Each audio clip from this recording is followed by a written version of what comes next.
जीवन पावक ज्ञान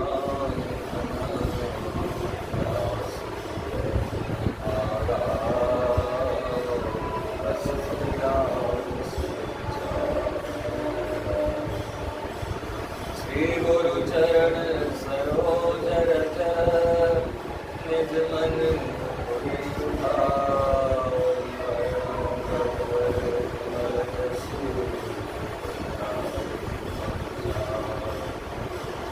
बुद्धिहीन तनु जानिके सुनिरो पवन कुमार बल बुद्धि विद्या देहु हरहु कलेश विकार सियावर रामचंद्र पवन सुत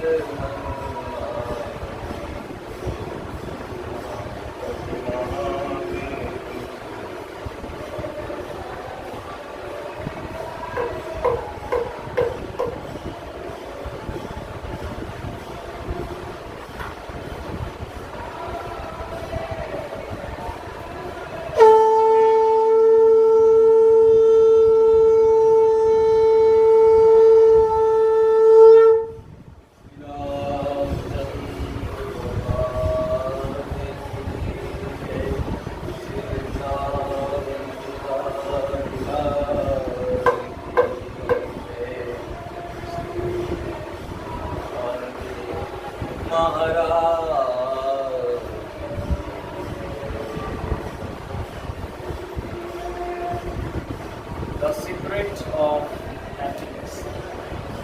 तो पिछले दिन हम लोग अखंड ज्योति के इंग्लिश वाले अंक में श्रवण कर रहे थे खुशी या सुख कारण क्या है सुख और इसको प्राप्त करने के उपाय क्या है।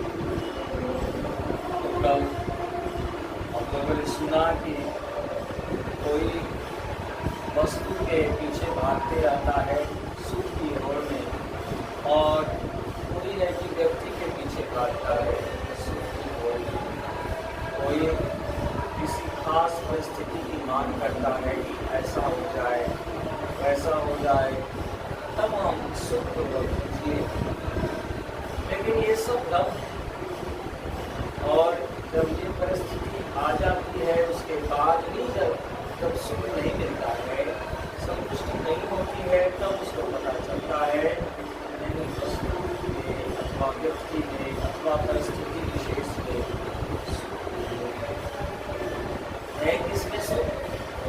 तो सुख एक मन स्थिति। आप अपने मन को काबू में रखिए, मत पर ध्यान दीजिए। तो अगर किसी विशेष परिस्थिति हो अथवा कैसी भी स्थिति हो, इस तरह जिस हाल में आप हैं, अगर आप संतुष्ट हैं, जो मिला है जो प्राप्त है वही पर्याप्त है, इस भाव में तब आप सुख से। और दो तरह के सुख की चर्चा कर हुई थी। एक सुख जो है भौतिक सुख है और एक आत्मिक सुख है। आत्मिक सुख जिसका दूसरा नाम है परमानंद, वो अस्थायी है, टिकाऊ है। लेकिन भौतिक सुख अस्थायी है और ये क्षणिक है। तो ये सब की चर्चा हम लोग समझ कर रहे थे। आज हम इससे आगे की बात करें। According to psychological research, happiness is an important factor in achieving success in life. However, today a person remains under much pressure to be successful because the competition to get ahead of others and to earn more has been made the criterion of success. It has been associated with fame. But the question is, does it really bring happiness? Probably not. But there is arrogance or ego toward being consumed. The feeling of victory is natural because of our efforts. But after a while, it fades away. We are on the same grounds as before and are normal with everyone. Losers don't need to be always unhappy because it gives them a new understanding, direction, and a new lesson that is priceless. कहते हैं कि मनोवैज्ञानिक एक शोध हुआ है, उसके आधार पर कुछ तथ्य निकला है, कुछ बातें सामने आई और साइकोलॉजिकल रिसर्च का कहना है कि हम दूसरों से आगे बढ़ते हैं, दूसरों को पछाड़ते हैं, दूसरों को हराते हैं, तब सुख की अनुभूति होती है, उससे हम बेहतर हैं। वो मेरे सामने कुछ है और हम उससे ज़्यादा महान हैं। तो ये एक दूसरे को हराना, एक दूसरे को कंपटीशन में पीछे छोड़ देना, तो ये जो सुख की चाहत, तो ये भी एक प्रकार का सुख है, लेकिन इस तरह का सुख है जैसे ईर्ष्या और द्वेष करके जो इंसान भ्रम में रहता है कि इससे हम ईर्ष्या करते थे, जिससे द्वेष करते थे, उसका ये नुकसान हो गया, तो वो संतुष्ट होता है, ये अच्छा होगा। लेकिन ये भ्रमिक अपने आप को भ्रम में डालता है और ये आपकी प्रसिद्धि से रिलेट करता है, संबंध होता है। लेकिन सवाल यह उठता है कि क्या यही वास्तविक सुख है? संभवतः क्या इससे रूप से ये सुख नहीं, लेकिन ये हमारा अहंकार है, हमारा अभिमान है, जो अपने आप को घोषित करता है कि हमारे सामने वो कुछ नहीं है, हम उससे महान हैं, हम उससे ज़्यादा बलवान हैं, हम उससे ज़्यादा तेज हैं, बुद्धिमान हैं, और इस तरह से फीलिंग ऑफ विक्ट्री, इस विजय का अनुभव आता है, जिससे हम दौड़ते रहते हैं, हम सुखी।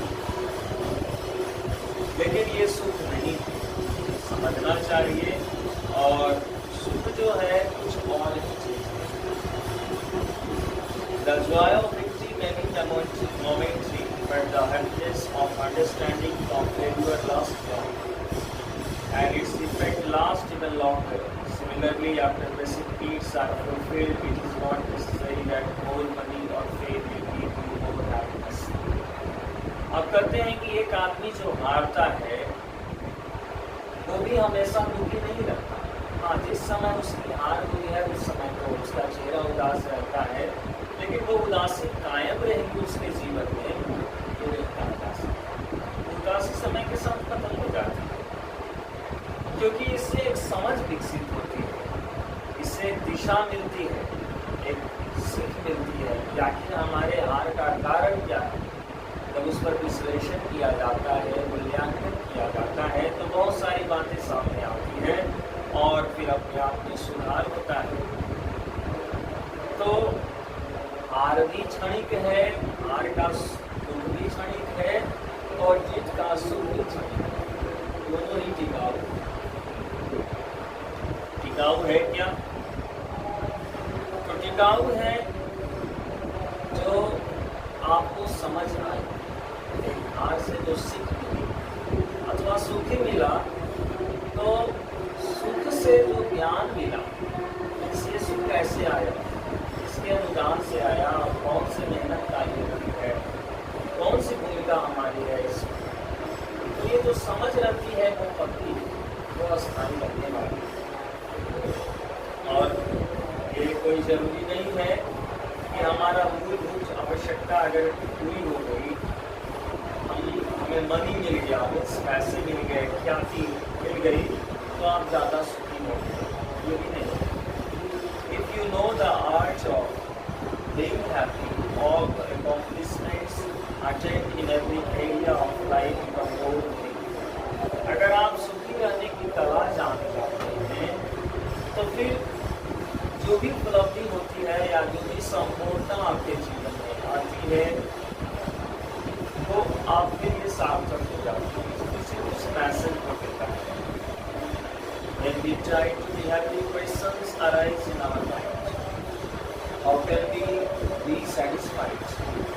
Where do we focus our happiness? What should we be pleased about? And how can we express joy? अगर आप सुख होने की कोशिश करते हैं, तो बहुत सारे क्वेश्चन आपके दिमाग में उठता है कि तो हम संतुष्ट कैसे रह सकते हैं? हम सुख पर अपना ध्यान कैसे केंद्रित कर सकते हैं? कैसे हम अपने जॉय को एक्सप्रेस कर सकते हैं, अभिव्यक्त कर सकते हैं? There are some pointers. First of all, take care of yourself. Apart from taking care of the health of the body and mind, make good use of time. Learn to live in the present with a calm mind. This virtue will give you with more potential. You will take pleasure in God and you will become more productive. कहते हैं कि कुछ हैं factors हैं, कुछ points भी हैं, कुछ बिंदु हैं जिस पे आपको ध्यान देना चाहिए। और वो क्या है? तो सबसे पहले जो है कि अपने आप का ध्यान रखें,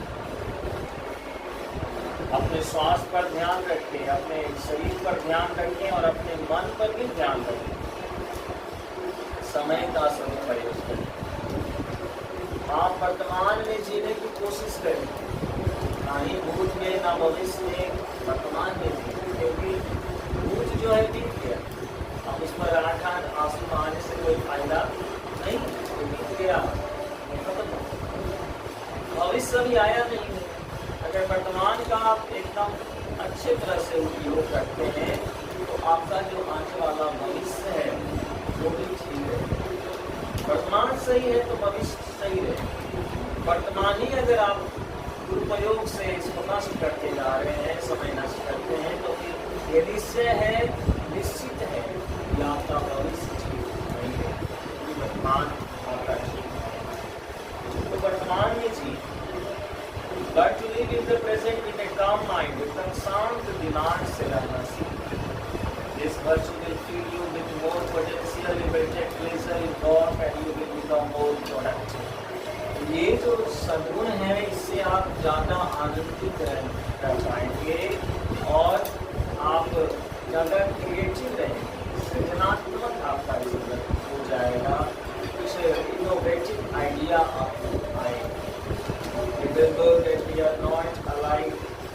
We are all unique parts in God's garden. That's why you should recognize your strengths and grow them. Value excellence in your life. At the same time, donate a part of your time, labor, and resources to make this garden of God more beautiful. आपको याद रखना चाहिए कि हम लोग सब एक समान नहीं हैं, सब अलग अलग हैं, सब में अलग अलग गुण हैं, सबका अलग अलग स्वभाव है, सबका अलग अलग सोचने समझने का नजरिया है, सबका अपना अपना पॉइंट ऑफ व्यू। तो सब एक नहीं है। आपके जो है हमें नहीं है, हमें जो है उसमें नहीं है। सबका अलग अलग रूप है, रंग है, स्वभाव है, रहन सहन है, सब अलग है और सब में कुछ न कुछ गुण है, सब में कुछ न कुछ अवगुण भी है। ऐसा नहीं है कि कोई व्यक्ति एकदम अवगुणों से भरा हुआ है, उसमें एक भी गुण नहीं है, इसमें नहीं है। और ऐसा कोई व्यक्ति नहीं है जिसमें कोई गुण है, कोई अवगुण नहीं है, ऐसा भी कोई व्यक्ति नहीं। At the same time, donate a part of your time, labor and resources to make the garden of God more beautiful। ये पूरा संसार क्या है? ये पूरा संसार ईश्वर का बागीचा है और ईश्वर ने आपको इस संसार रूपी बागीचे में भेजा है। इस बागीचा की सुंदरता को बढ़ाने के लिए कुछ ऐसा आप करिए, कुछ ऐसा परिश्रम कीजिए या समय का उपयोग सदुपयोग कीजिए, समय का अनुदान दीजिए, जिससे भगवान का ये बगीचा और खुशहाल हो और सुंदर हो। कुछ ऐसी बातें आपके मुख से निकले अथवा कुछ ऐसे कर्म आपके हाथ से हो या कुछ ऐसा ही हो, तो certainly then you will understand the secret of happiness and enjoy it tomorrow your life, throughout your life। तो निश्चित रूप से अगर आप ये सब बातें अपने जीवन में अपनाते हैं तो आप सुख का रहस्य जान पाएंगे, समझ पाएंगे और आप अपने पूरे जीवन में आनंद के साथ अपना जिंदगी बिताएंगे। श्री रामचंद्र भगवान की जय। श्री